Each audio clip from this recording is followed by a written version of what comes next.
Hello good evening students, welcome to BSc pro classes. स्वागत है आप सभी का बीएससी प्रो क्लासेस में। तो जैसा कि मैंने आप सभी को कहा था, कल जो इंपॉर्टेंट क्वेश्चंस डाले थे, बहुत सारे स्टूडेंट्सों का अच्छा रिव्यू आया कि सर 80% क्वेश्चंस मिल गए, किसी के 70%, किसी लगा 70% मिल गए।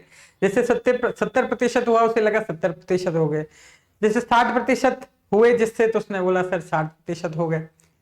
तो और देखिए, वैसे तो पूरे देखें तो 90 से 100% के बीच में, मैं हालांकि अभी इसमें पेपर में से गिनाऊंगा आपको, है ना, बट फिर भी मैंने एवरेज 80% क्वेश्चन इसमें लिखे हैं सभी स्टूडेंट्सों को रिव्यू को इंक्लूड करते हुए।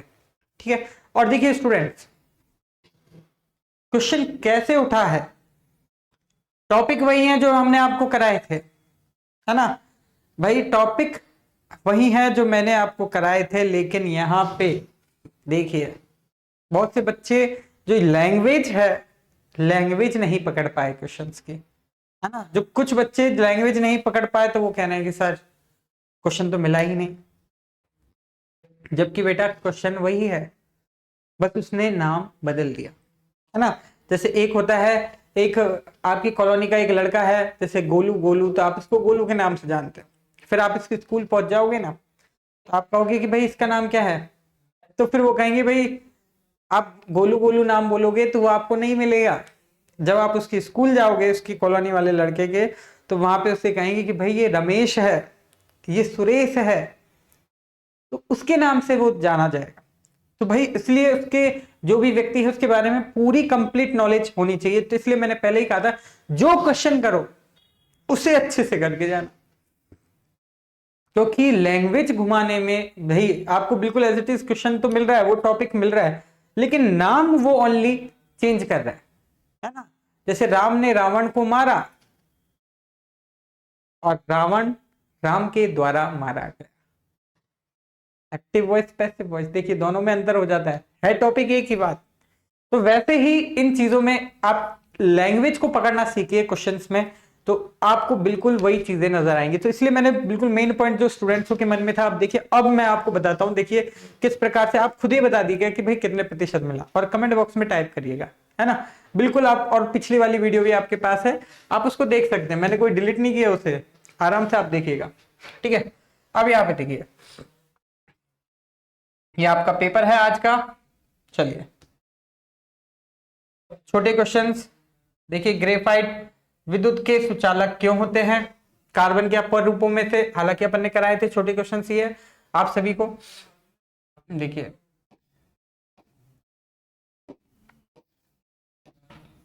ठीक है, बोराजीन, बोराजीन का क्वेश्चन मैंने बोला था आएगा। ठीक है, तो बोराजीन एज इट इज आपको मिल गया। ओके, हेलोफॉर्म अभिक्रिया, हेलोफॉर्म अभिक्रिया लिखी हुई थी एल्किल हैलाइड वाले में। देखिए एल्किन का हाइड्रोजनीकरण क्वेश्चन दिया था मैंने। विद्युत अपचयन को परिभाषा कीजिए, कोल्बे विद्युत, कोल्बे अभिक्रिया जिसको आती होगी तो वो विद्युत देखो कोल्बे अभिक्रिया, कोल्बे विद्युत अपघटन होती है अब, लेकिन उसने दिया ओनली विद्युत अपचयन, ये वही है कोल्बे का विद्युतीय अपघटन। ओके, तो ये नाम परिवर्तित किया है यहाँ पे, ध्यान से देखिएगा, है ना। तो ये किस नाम से, ये कोल्बे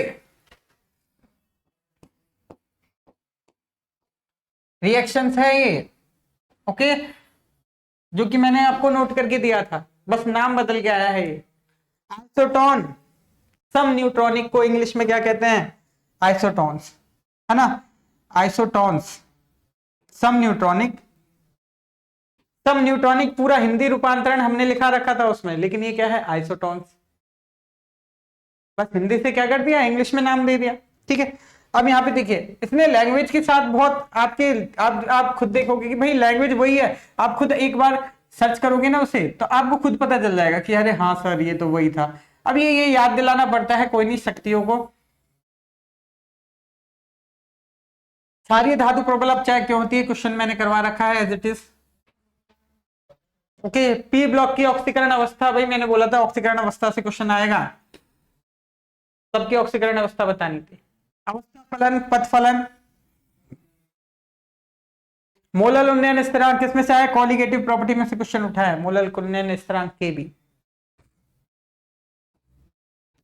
चलिए अब यहां पे देखिए, विकर्ण संबंध, विकर्ण संबंध आपको कराया गया है, ठीक है। विकर्ण संबंध तो मैंने बता दिया था, मैंने बोला था विकर्ण संबंध से क्वेश्चन उठेगा भाई। लिथियम बस चेंज क्या किया है, जैसे बेरिलियम एल्युमिनियम की जगह वहां पे लिथियम मैग्नीशियम मैंने लिखा हुआ था। तो भाई विकर्ण संबंध मैंने बोला था पूरा कंप्लीट विकर्ण संबंध, और lithium aluminium sorry beryllium aluminium का विकर्ण संबंध मैंने उसमें नहीं लिखा था, मैंने उसमें लिथियम मैग्नीशियम लिखा था। लेकिन अगर जो विकर्ण संबंध मैंने टॉपिक पर्टिकुलर टारगेट किया था तो उसमें आपको वो भी तैयार करना चाहिए था। बट देखिए हाँ, विकर्ण संबंध में मतलब टोटली पूरा ही विकर्ण संबंध आना चाहिए। और वैसे अगर आपको एक सीरियस सा बात बताऊं तो अगर लिथियम मैग्नीशियम का भी अपन ने तैयार किया था आपने, तो आप उसके आधार पर बेरिलियम एल्युमिनियम का भी आसानी से लिख सकते थे, है ना। तो विकर्ण संबंध तो मेरा इंपॉर्टेंट, अब इसको हाफ अपन मान के चलिए तो मैं भाई इसमें से 5% मेरे, चलो मैं माइनस कर लेता हूं, ठीक है। हालांकि बट आप इस क्वेश्चन को कर सकते थे, विकर्ण संबंध मैंने बोला था आपको, है ना, तो विकर्ण संबंध तो आया है। चलिए अब यहां देखिए हाइड्राइड, क्या मैंने उसमें हाइड्राइड नहीं लिखा था, बताइए। हाइड्राइड लिखा था ना, ठीक है, हाइड्राइड उसमें आया था। और देखिए यौगिक निर्माण प्रवृत्ति, अब यहां पे देखिए यौगिक निर्माण प्रवृत्ति को हम क्या कहते हैं, संकुलन प्रवृत्ति भी कहते हैं। और संकुलन प्रवृत्ति मैंने उसमें लिखाया हुआ था, नाम बदल दिया भाई। कृष्ण जी को क्या कहते हैं, कृष्ण जी के अनेक नाम हैं, बाके बिहारी, रणछोड़ दास, तो ऐसे काफी तो ये ऐसे ही क्वेश्चन है, ये क्या हो गए, बस नाम बदल बदल के दिए हैं इनके। Complex and tendency, okay, compound formation tendency या कॉम्प्लेक्स एंड टेंडेंसी सिनोनिम्स एक दूसरे के। हाइड्रोलिथ, अब देखिए अब बच्चे कहेंगे कि हाइड्रोलिथ सर ये तो नहीं कराया। अब देखिए हाइड्रोलिथ क्या होता है भाई, जब आपने सॉल्वेशन, हाइड्रोलिथ, हाइड्रो मीन्स जल, जल क्या है, एक विलायक, और विलायक हमने किसमें देखा था, विलायकन ऊर्जा में। विलायकन ऊर्जा से क्वेश्चन है ये, और मैंने उसमें लिखा था विलायकन ऊर्जा।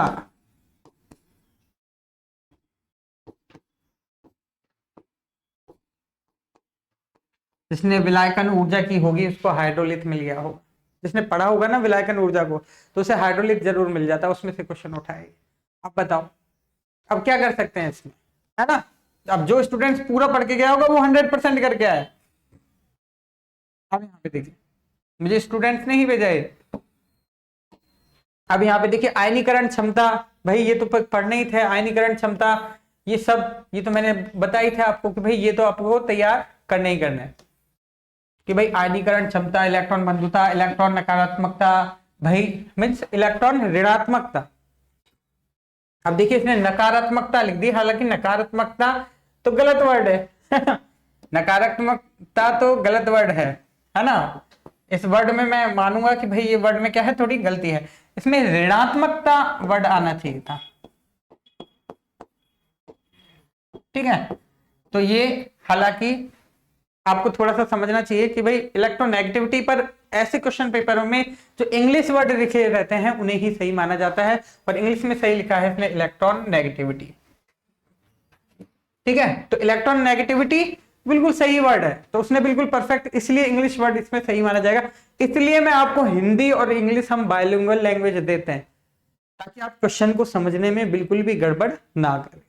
ये है हमारा, देखिए, और ये आपको ओनली बीएससी प्रो क्लासेस में ही मिलेगा, देखिए, जिसमें हिंदी इंग्लिश दोनों कराते हैं। फॉरबैक्स आरेख, मैग्नीज का फॉरबैक्स आरेख आ गया ना, जल का रोडेक्स स्थायित्व एज इट इज उठा के दे दिया है, रेडॉक्स विभव, अब बताओ मैं क्या करूं, मतलब एज इट इज उठा के दे दिया है क्वेश्चन। और देखिए मैंने प्राकृतिक और कृत्रिम रेडियो एक्टिवता क्या नहीं लिखाया था, बताएं, क्या मैंने अर्ध आयु औसत आयु नहीं लिखाया था, अर्ध आयु औसत आयु पे मैंने कहा था चलो अर्ध आयु ज्यादा इंपॉर्टेंट है, पर उसने तो दोनों ही दे दिया। अब देखिए रेडियो धर्मी विघटन की दर, क्षय की दर, भाई ऐसे चीज उठा के दिया है।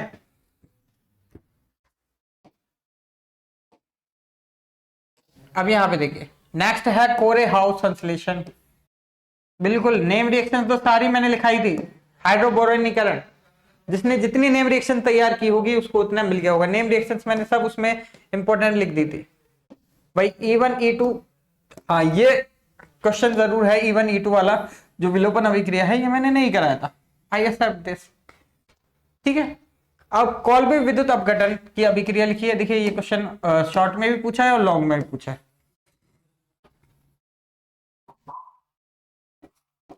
स्टार क्वेश्चन, कॉल्बे है ना भाई, 2 बार आ गया और क्या चाहिए। अब देखिए एल्किल हैलाइड की अपेक्षा वाइनिल हैलाइड, एरिल हैलाइड नाभिक स्नेही प्रतिस्थापन की प्रति क्या है, कम क्रियाशील होते हैं। तो ये क्वेश्चन देखिए, हालांकि ये उसमें नहीं था क्वेश्चन, ठीक है ना, ये क्वेश्चन नहीं था तो मैं इसको हटा देता हूं, ठीक है। एक क्वेश्चन ये नहीं आया, लेकिन डीडीटी बीएच ये क्वेश्चन आपका दे दिया एल्किल हैलाइड से, ये फर्स्ट पार्ट का क्वेश्चन है, ठीक है। तो देखिए इसका आधा पार्ट तो आपको पूरा मिल गया है ना, आधा पार्ट आपको मिल गया है पूरा। अब भाई इतना ही मिलना चाहिए, और तो क्या, मैंने तो कहा था आधा पार्ट तो आपको मिलेगा ही मिलेगा, ठीक है। अब फ्री रेडिकल्स में से जैसे गिब्स मुक्त ऊर्जा, गिब्स हेल्महोल्ट्ज समीकरण लिखा हुआ है उसमें देख लीजिएगा।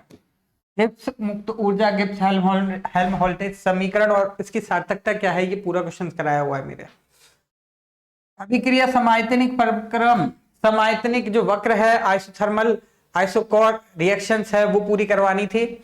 ओके, अब यहाँ पे देखिए अथवा में क्या दिया है, सॉल्यूशन का क्वेश्चन दिया है, सब बच्चे इसको इजीली करके आए हैं, सबसे ज्यादा ऐसे ही करके आए।